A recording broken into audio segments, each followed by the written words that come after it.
Welcome to a special episode of Startup Dad. It's the holiday time again, when the list of responsibilities, performances, and gifts goes through the roof for already busy parents. To help you navigate the chaos, I've asked many of my past guests to share with me their favorite books from the past year, those that they'd gift to another person, and those they'd tell parents to get for their kids. I've also highlighted parents' favorite meals to make with and for their families. My hope is that these spark a few gifting ideas along with some new traditions that you can establish in your house. What is your favorite book from this past year that you'd give someone as a gift this holiday season? So this is actually an easy one, and I'm plugging my friend's book because it's great, not because he's my friend. He's actually kind of a pain in the butt. Pete Kazanji is my friend, and he wrote a book called Founding Sales.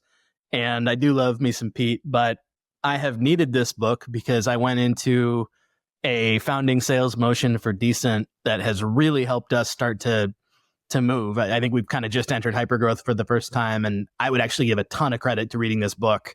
It's called Founding Sales. It is written by a non-salesperson that decided he needed to understand how sales worked, and now he's sharing his insights with people. Extremely practical, extremely blunt. Definitely the best book I've read this year.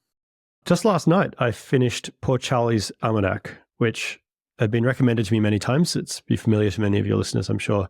It did not disappoint. I thought it was really quite exquisite. And many of the ideas were already familiar to me, but the way they were explained was extremely accessible. So I recommend it heartily. I have the perfect book recommendation for adults, but also especially for parents. It's called Never Split the Difference by Chris Voss. So Chris was a former FBI hostage negotiator, and this is a book about persuasion, negotiation, and things that are as high stakes as making sure that, you know, the terrorist lets the hijack parties go. It's kind of the same as like talking to your kid about stopping to use their iPad. So I love the books and I love the techniques. Yeah, one book that's really top of mind is called Demon Copperhead. It's by an author named Barbara Kingsolver. And it's something that is a retelling of Charles Dickens's David Copperfield, but it's set in like contemporary rural Appalachia, which was interesting to me just from the standpoint of wanting to learn more about that area of the country, both to understand the rest of the country better and like what's going on in politics. Yeah.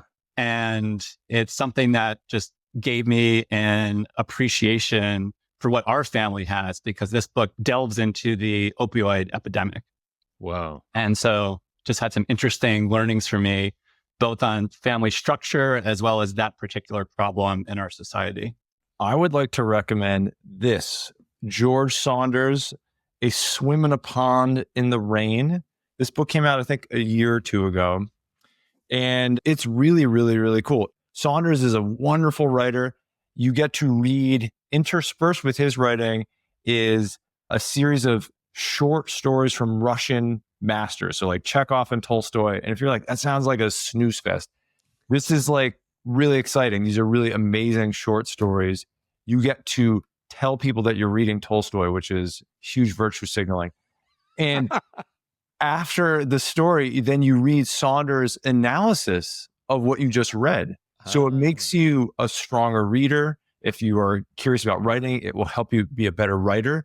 And it's really actually accessible and enjoyable. So it's not a tome, it's not dense. It's actually really, really lovely. And the stories that you are reading are wonderful, wonderful, wonderful things. And then the analysis itself, also exciting and really engaging. You know, I read a book earlier this year. I actually pulled it so people can visually see it. I hope that's okay. Yes. But it's Time Management for Mortals by Oliver Buckerman. I thought that this was an insanely good book. And I think it's like a great book to read at the end of the year or the start of a new, because I think it gives so much perspective and focus on what matters and how to manage your time better. So I read this in January through February of 2024, and I still think about it pretty often. So that would be the book of 2024 that I would recommend. So I've been in Austin, Texas now for 4 years, trying to kind of, bone up on my Texas knowledge, pop culture, history, you name it. I highly recommend Lonesome Dove. I know it's a mini series from the late 80s. People probably like associate with Robert Duvall, Tommy Lee Jones. The book is so well written. It's long, but it's like the whole like spectrum of human emotion and life, death, love. The way he brings it to life is really fascinating. It's just a very well written book. It won a Pulitzer Prize for a reason. Been around for quite a while. It's probably 40 years old at this point. Highly recommend it. Just entertaining. And it's not just for cowboys and Texans. It's an entertaining book. It definitely, not for the faint of heart a little bit, but it's a great book. Highly recommend it. This has been a good year for space books. There's a book by Ashley Vance that came out last year called When the Heavens Went on Sale. And it's a really nice book that runs through the ups and downs of 4 different startups in the space that are building kind of next generation capabilities for going to space. So if you do have someone in your family that likes technology or space, the final frontier, any of that, When the Heavens Went on Sale, I've probably bought 4 or 5 versions of that book for people. And Eric Berger has a couple books too, Lift Off and his new book, Reentry, which are about kind of, a lot of people saw the excitement of seeing Starship get caught. But that story actually doesn't start just a couple years ago. That story starts more than a decade ago. And Eric does a fabulous job walking through it. So those would probably be the 3 books I would recommend this year. Well, first, I'm going to cheat and answer with the book for both the parents and the kids. Whoa. But also, I would like to know about these parents out there that have both the time and the mental capacity to read a book. Yeah. Because that is not my life right now as a parent. So, yeah. Good for you. You'll get there. You'll get there. Good for you if you're out there. The only books I read are the books of my kids. That being said, Adam, are you a 90s hip hop fan? Of course. Shouldn't we all be 90s hip hop fans? That's my answer too. So my book recommendation, it's called From A to Jay-Z, which is technically a kid's book, but it's an alphabet book that goes through A, B, C, D. But for every letter of the alphabet, it's basically like a 90s hip hop artist. So like S is like Snoop Dogg, right? Yes. And so this book, as I read it, of course, I'm bringing up lines from songs as I'm reading this to my kid. Highly recommend, though very hard to find because I don't believe it's in print anymore due to some IP issues. But I recommend. It's a fun blast of the past as part of it. Sing a little Biggie, as you read it, a little Snoop, a little Tupac. Like it's a good one. In this past year, I read The Big Leap. It's by Gay Hendricks. I don't know if you've read that book, but it's all about finding your zone of genius, finding the intersection of things that you are uniquely skilled at, that you enjoy, that other people may pay you for. And the general idea is to stop doing things that you might be good at, that you don't love, that you're not passionate about, so you can optimize your life for maximum fulfillment and financial gain. And It was very interesting for me to kind of reevaluate what I'm doing and maybe not doing in the solopreneur world. And that's one that I would recommend to everybody. I read a really great book this year that I have been recommending to folks. It's called Ferryman by Justin Cronin. Justin Cronin's the author who wrote the trilogy called The Passage, which is kind of like a low-key vampire trilogy, but it's kind of about the survivors. Anyways, Ferryman was awesome. It's a single book, which I love because you don't have to get involved with a 10-part, fiction series, but it's basically about it's like a dystopian group of survivors on this island that has a very privileged life. But when they retire, they go to this area called the nursery to be reborn, and they have no memories of the past. Whoa. And let's just say a lot of things happen. So The Ferryman, high recommendation. My book is awesome on many, many levels. So this year I discovered the fabulous British writer Kate Atkinson. And she's written a number of fantastic standalone books, mostly, I believe, mysteries. And there's one that's really great with time travel. So there's like a lot of awesomeness there. But I discovered her Jackson Brodie series, which is about a private investigator from, I think he lives in London in the first one. And the book is phenomenal. It's got great character development, amazing plot, good twists, and it's got 3 extra bonus awesomenesses. That's not a word. It is now. One is that it's an older book, so you can get it out of the library if that's your jam. You don't have to like wait forever to get your copy. The other is that the audiobook is fabulous. The narration is amazing. And the third bonus is it's the start of a series that she's still writing. So if you love it, you get to keep reading. So it's the Jackson Brodie series by author Kate Atkinson is my recommendation for a fabulous, escapist, really fun British detective series. I've been reading a lot of Nick Harkaway, and he is this British writer. He's kind of like Tom Robbins in that kind of bonkerballs, wild plot, social commentary sort of thing, but he's writing about these kind of very realistic, very possible near future situations. This year I read The Gnomon by him, which is a book that equates sharks with sundials. So if that piques your interest, and some kind of like eldritch, horror lurking in our primeval Earth history, that's kind of awesome. And I think maybe my favorite one of his was The Gone Away World, which talks about what would happen if we developed some sort of weapon that allowed us to erase just chunks of the Earth and what we would do with that as human beings. They're crazy social commentary, and I've been enjoying them a lot. The most meaningful book that I read this year, it's called Faster Than Normal. Peter Shankman is the author, and it's specifically about focus on unleashing and leveraging the benefits of having ADHD. And so making it a superpower. And for me, that was something that I was diagnosed with in this last year, learning from my kid's diagnosis, and hearing things and understanding things and being like, oh man, that's my brain. And as any good ADHD person does, is they go really deep on topics that they get interested in. And so I read maybe 4 or 5 different books that were recommended. And most of them are very much the kind of academically driven, or here's what ADHD, here's maybe what your experience and things like that. Peter's entire approach is, let me tell you how to be really, really successful, how to be a successful entrepreneur, how to be a successful executive. And then he's got a podcast as well, is just interviewing people that are very successful in the world who have ADHD and how they've tapped into that and things like that. And so I would say most of us have ADHD people in our life or have ADHD. And it's a book that he's even got a write-up for spouses.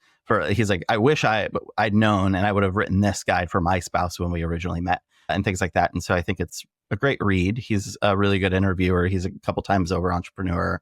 And so, yeah, it's a great book. It's The Science and Art of Longevity. Outlive, The Science and Art of Longevity by Peter Attia. I just forgot the name's very lengthy. Peter, if you're listening, shorten the name.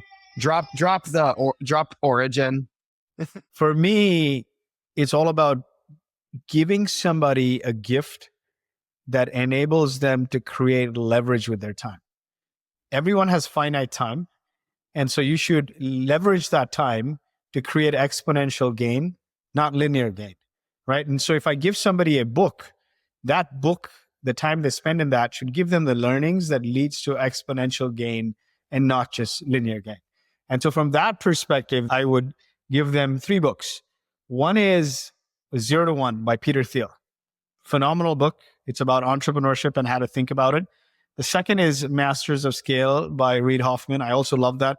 And let me paraphrase this by saying, I don't read that many books, so my bar is very high. I love reading stories.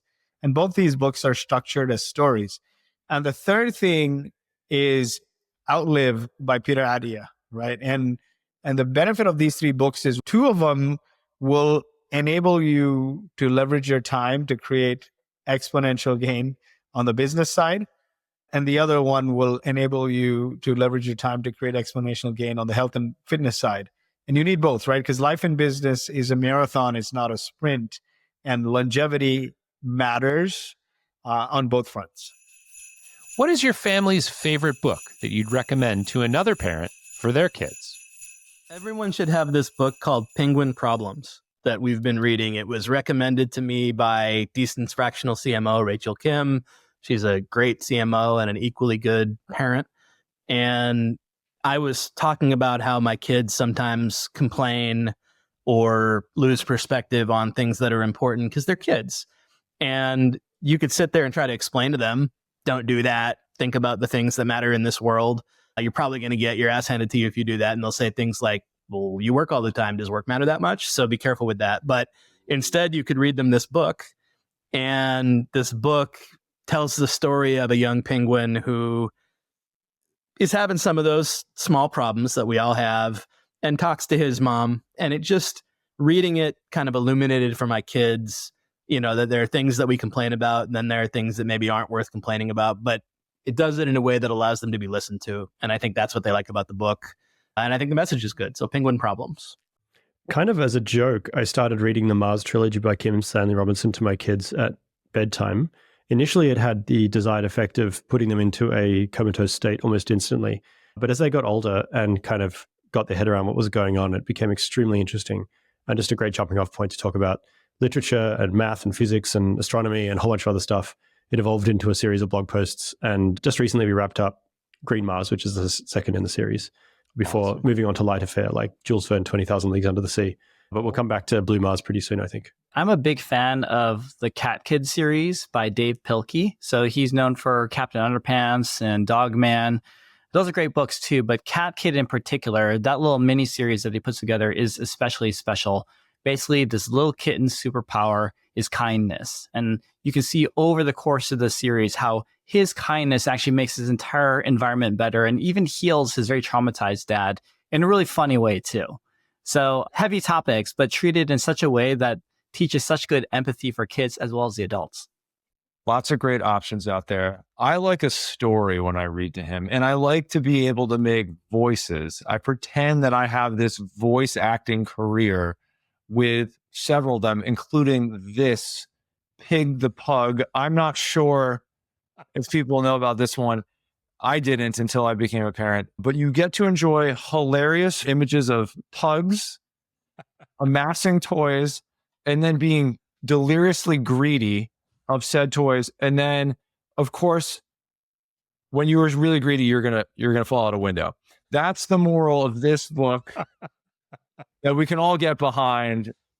And obviously the message is share your toys. So the holiday seasons are coming up. I have only one child, but if you have multiple and you're trying to encourage sharing, I think this leaves a very scary lesson imprinted in the child's mind.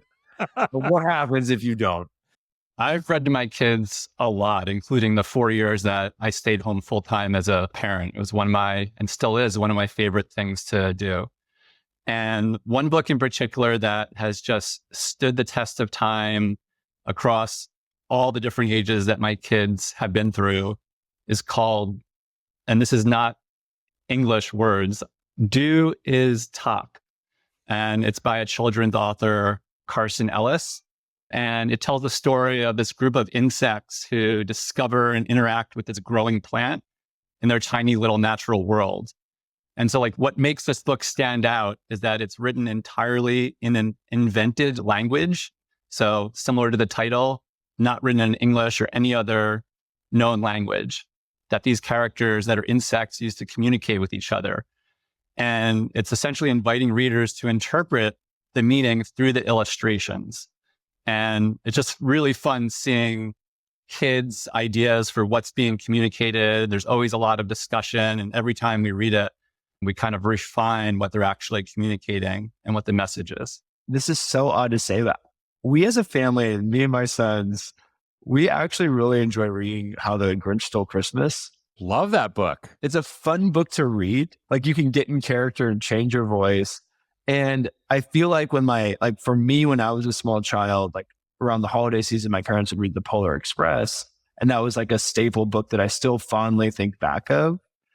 And I feel like we've built this great habit that as October rolls around, we pull the Grinch book back out and we'll start serial reading, How the Grinch Stole Christmas and watch the movies that go alongside of it. And it's just a part of our holiday experience now. Yeah. Which feels really exciting to me. There's two that are just so fun. And literally yesterday I was reading it to my son, my younger boy, and he's giggling his just belly laugh on a New York Times bestseller by the name of Pout Pout Fish, which you probably have heard of. It is hilarious. My daughter had the same reaction. It's a great book and it gets a chuckle and it ages well. The other one that comes to mind, my sister-in-law got us, and it's super interactive and also kind of funny and silly. It's called The Tickle Monster. And they have these big old giant like Cookie Monster like hands that come with the book. It's really great. It's Awesome. perfect for that toddler, younger kid age. My daughter, who's about 12, is predictably going through a lot of series that seemed like old news for me, but are new for her. So, she somehow saw on streaming The Hunger Games, and then she's going through all of those books. So I buy her those sets. Usually my rule of thumb with my children is any book series they want, there's no questions asked. We'll save money elsewhere, not on books they want to read. My oldest is 20. He's actually an aerospace engineer. So actually the recommendations I just gave, I just bought him Liftoff and Reentry, because I think it's not just about space or technology. It's a lot about how hard and chaotic it is to build something new. And I just love giving young adults in particular that realization that almost all the amazing things in the world were hard to do the first time. And it was just people like you who decided to do it, to put that effort in. Everything we see around us was the creation of someone who got the idea that they could do it. And they just went and did it, usually with a team of people who also were willing to dive in. So I love books like that. I will not have it ready for this Christmas, but I am actually working on writing my own book for the kids. Yeah. Whoa. I think this is going to take me a lot of years to finish, but it's kind of the point, which is, I don't know, one of the reasons I wanted to be a parent was to kind of try to pass on everything that I've, a lot of the things that I feel like I've learned like in life. Mm-hmm. And of course, I'm going to do that in other ways, like raising the kids and stuff. But I also feel like there's something special about solidifying it in writing in a book and something that you can pass on.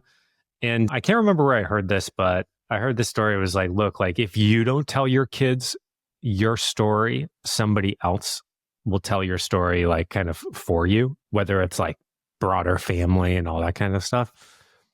And I don't know, this kind of resonated. So I've started, here and there, basically started writing this book. And one Christmas or some holiday, it will be wrapped in under the tree for both my boys. So I've got a 5-month-old baby girl who we're not reading to yet, probably soon. And then I've got a almost 4-year-old boy. And we're reading this book right now that he loves. It's actually right in front of me. It's called Teach Your Giraffe to Ski. And it's a book about a giraffe that's learning how to ski, but really it's a book about courage and risk-taking and trying new things that you might be scared of that you end up liking in the guise of a book about a giraffe skiing. So it's really enjoyable for parents. I love skiing. We're hoping to get my son out on the slopes this year. He loves that book. So I would recommend that to other parents. I also really love, I mentioned this in our other conversation, the Little Blue Truck series. And specifically, there's A Little Blue Truck Makes a Friend. And it's a story about basically all of the animals, including the blue truck, being scared of this new friend who's the woodchuck, and the woodchuck also being scared of all the other animals, and how they end up introducing themselves to each other and they become fast friends, which is a great metaphor for life. So my daughter's almost 10 and my son is 7. Mm-hmm. They're doing a lot more independent reading at night, which is good, which we highly encourage. And I think I actually talked about this book in the last podcast, but the one we always come back to is Book Without Pictures, the BJ Novak one. And they love my only friend in the whole wide world is a hippo named Boo Boo Butt. That just kills every single time. Really, any butt related content crushes with them right now. Yeah. But they just wait for that page and then just start laughing. It's definitely a family favorite. The best thing that we do for books for our kids is 2 things. One is a library card with Libby.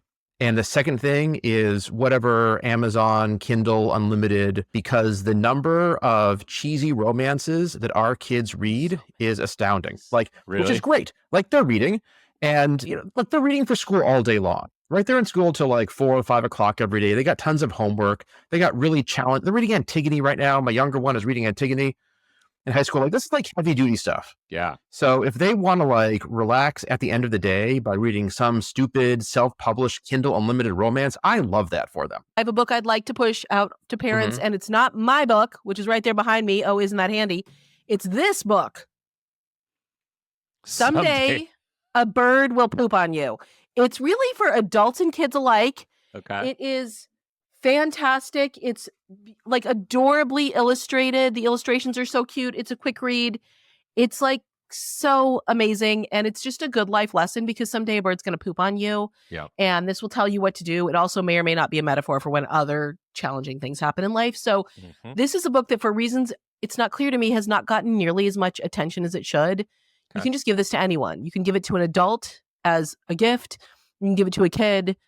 It'll work as a picture book. You can read it to your kids. Your kids can read on their own. It's really an all ages guide to life. Someday a bird will poop on you, by Sue Salvi and illustrated by Megan Kelly. This year we read The Spooky Wheels on the Bus a whole lot, which was a Halloween book where it's like, you know, the wheels on the bus go round and round, except it's spooky. You know, what's really funny is I'm going to selfishly promote my book, and I don't mean to, seriously, because you can buy the ebook for $1, but it's a Wall Street Journal bestseller. It's colorful. It's called From Grassroots to Greatness. And I normally wouldn't recommend a book like this for parents, but I'm only doing it for one reason. This book is about people and community. It's about creating unlimited leverage for yourself by leveraging the power of community. It's built on the philosophy that if you treat people with love and help them grow, they'll treat you with love and help you grow. It's built on the philosophy that yesterday's innovation always becomes tomorrow's commodity. If you build a community, you won't become a commodity. And communities are so important in your personal life, in your professional life. Everything I have today is as a function of community. And I think parents should teach their kids about building and creating communities, because as we head into a world that's getting eaten by tectonic shifts in AI, the only thing ultimately that'll matter when your hard skills are being codified by AI, right? AI agents, co-pilots, your soft skills will matter.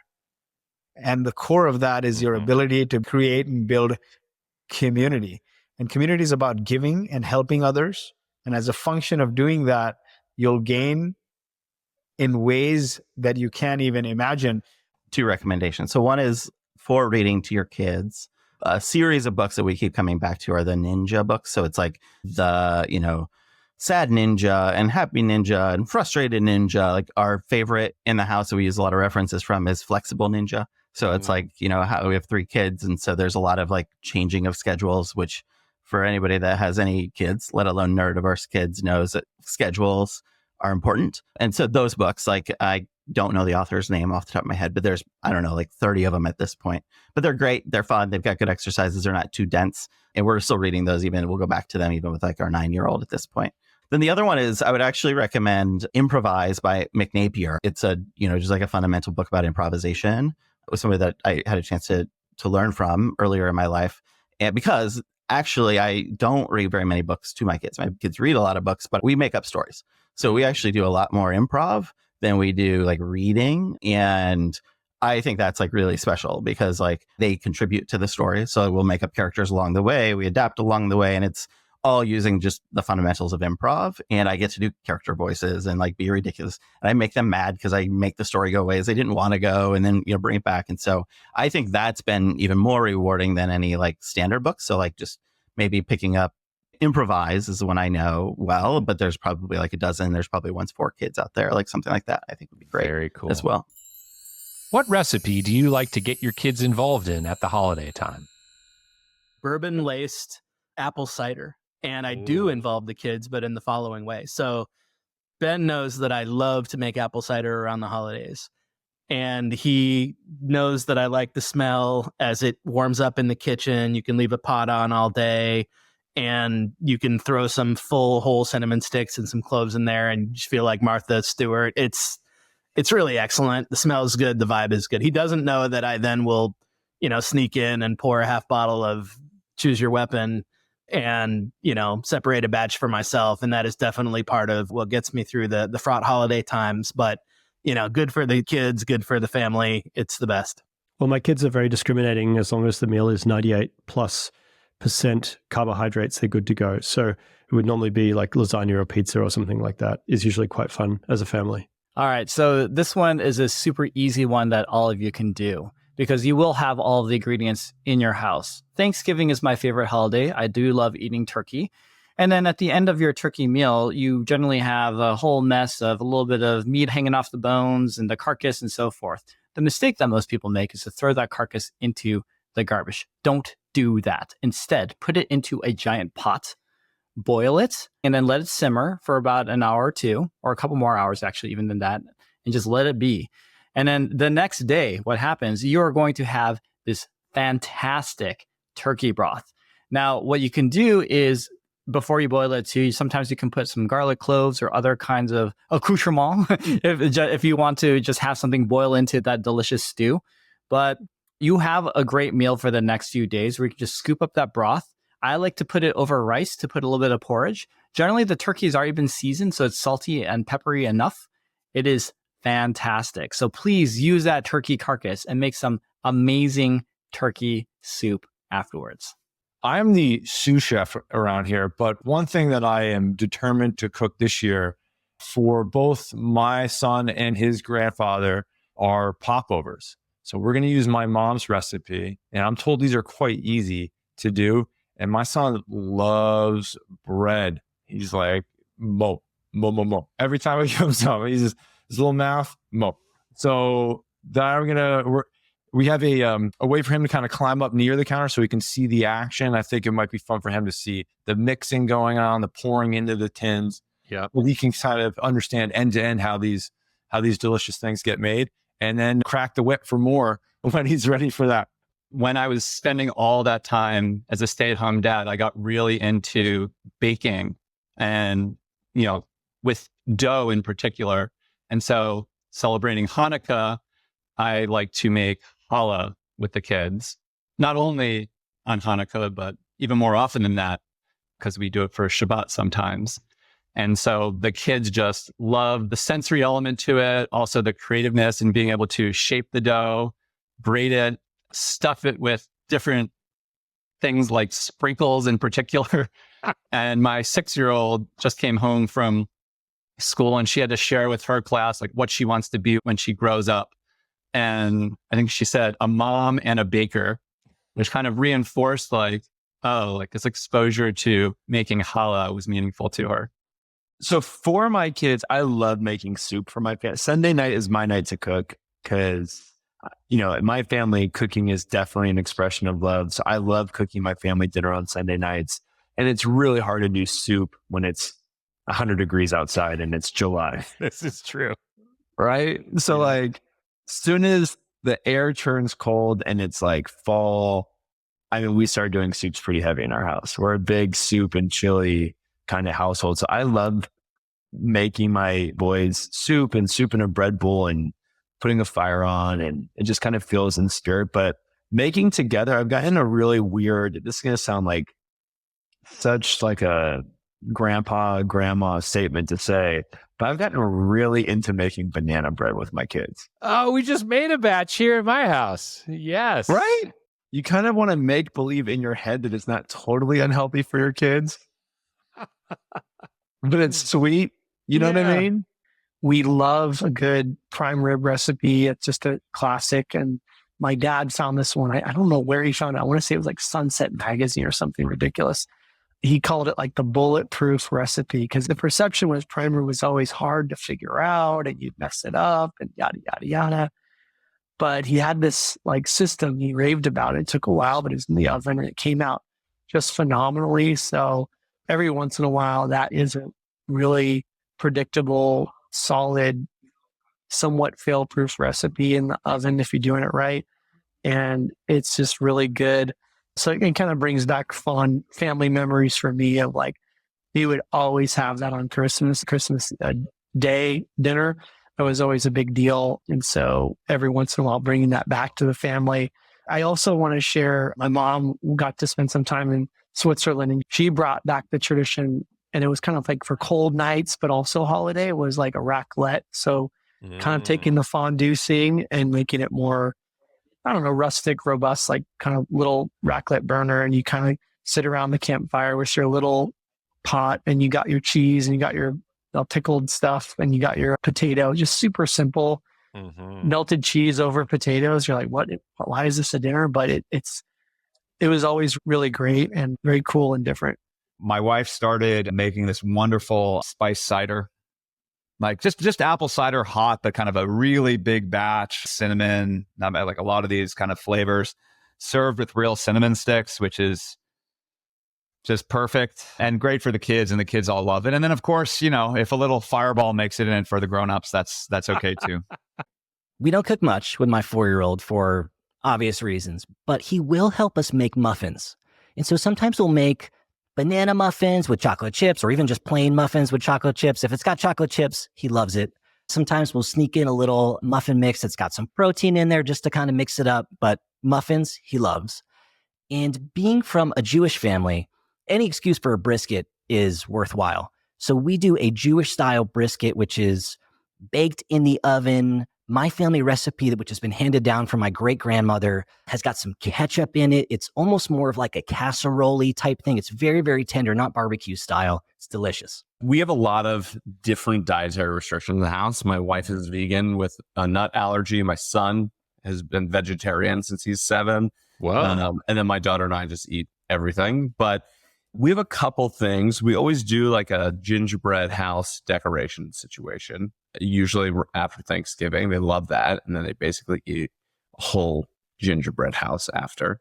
And then it actually started as a holiday tradition and now has become like an every weekend tradition. But I make them what I call trash pancakes. It's just pancakes with chocolate chips, sprinkles, and marshmallows. All just complete garbage for breakfast. But they love it so much because Daddy's such a good cook that they ask for it every weekend. So if they've been good, I'll try and give them a trash pancake here or there. My favorite recipe for the holidays is a turkey and a brisket, 2 of those things. And the way I like to make a turkey is it's brined in salt water, and I like to douse it in South Asian spices, and I like to have it marinated. And you can go to sort of any South Asian food store and get whatever the spices are, like tandoori or chicken tikka masala. And I marinate it with yogurt and marinate the turkey with it, like 12, 18 hours, like overnight kind of thing. And then I slow cook it in the oven, and it's tender, it's juicy, it falls off the bone. But most other things, man, even like medium rare steaks, even like chicken thighs, even like a brisket, I'll make it in a big air fryer. I love the fusion of spices where you mix a little bit of flavor, you marinate for a long time. Well, I think we're making a few dishes this year to bring to my brother's girlfriend parents' house. It's a mouthful for Thanksgiving. Oh, and fun fact, my wife's birthday falls on Thanksgiving this year. So that's fun. Oh, wow. Don't tell her, but we're going to bring a cake to Thanksgiving. But we're going to make a sweet potato casserole with marshmallows. It's like one of my favorite dishes. I love sweet potatoes and I love sugar. So like you combine the 2 of them and you get to eat sugar for dinner. So for Hanukkah, every year I've been making donuts for, 10 years now. It's been a really long time. It's great. It's like the best ratio of easy to prepare and, everybody thinks they are delicious. So we have a really, probably the most basic peanut butter cookie recipe, which is 1 cup of peanut butter, 1 cup of sugar, and 1 egg. And it makes, honestly, just really awesome peanut butter cookies. It's something that my mom learned from her mom and is probably not a family recipe. Like, it's something that simple. I'm sure 50 people have got ranked on Google for, but it's the kind of recipe that the kids can make really young. And that my oldest, who's 13, constantly, whenever she's in the mood, she's like, I'm going to make some peanut butter cookies. She'll go bake them herself, makes them herself, measures it, puts them in the oven, does it all herself. Wow. So it's an easy recipe. It's something that my wife, who's a food writer, a pastry chef in the past, things like that, she's added cayenne to a version of it that my mom loved and things like that. And so that recipe is the one that kind of seems to stick around. And my mom passed away last year. And so it's also I don't know, that's extra special now. Maybe this is a little controversial is I don't like Thanksgiving food that much. Wow. That is a hot take. Really? Yeah. I don't think so. I would rather, I'd prefer to abandon all the Thanksgiving food and just grill a nice steak or something like that. Okay. That would be my preference. Though at Christmas, my mom even as kids, like we would make cookies with my grandma and stuff. And one of the types of cookies, they have different names, but in our family, it's called a peanut butter blossom, which is like this little peanut butter cookie with a Hershey Kiss on top. Oh, yeah. I know that. You know what I'm talking about? Yeah. I will mow those down. Like, because you could almost eat them all just in one bite. It's just like, I will pop them in my mouth like pills, man. It is unbelievable. Thank you for listening to today's special holiday episode of Startup Dad. If you enjoyed the show, I hope you start a new tradition of sharing this podcast with others and leave me a review on Apple or Spotify. It'll help other people find this podcast. Startup Dad is a Fishman AF production with editing support from Tommy Herron. You can join a growing community of over 11,000 subscribers and stay up to date on my thoughts on growth, product, and parenting by subscribing to the Fishman AF newsletter at www.fishmanafnewsletter.com. Thanks for listening. See you next week.